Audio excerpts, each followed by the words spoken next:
लोग कहेला कि बाप तो भगवान होला, बाकी घर में बूढ़ बाप जब खटिया पकड़ लेला तो भगवान से ज्यादा बोझ बुझाए लागेला। दरवाजा पर बूढ़ बाप के टूटल चप्पल, रसगेनी पर टांगल फाटल गंजी बिना कुछ कहले सब कुछ कह जाला।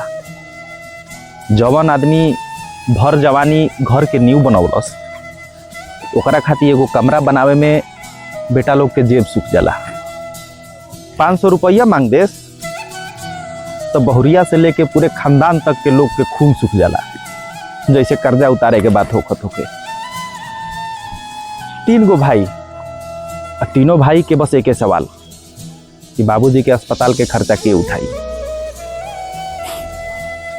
दवाई पानी के खर्चा सुन के घर में बर्तन टकराए लागेला। सब कुछ बाबूजी पर लुटा देबो तो अपन बाल बच्चा खातिर का बाची। घर में तो अपना मन से एक गिलास पानी तक ना मिले। बूढ़ बाप खातिर दिल में इज्जत तो धीरे धीरे मरिए जाला। बूढ़ बाप कुछ ना कहे, ओकरा आँख के कोना में जमा पानी सब कुछ कह देला। ओकरा पता रहेला कि अब एक घर में हमार कोनो जरूरत नहीं है। बूढ़ बाप तो बस एक बात सोचेला कि हमार जियते बुढ़ापा भारी पड़ गई, शायद मरोरा जाइम तो शांति मिल जाई।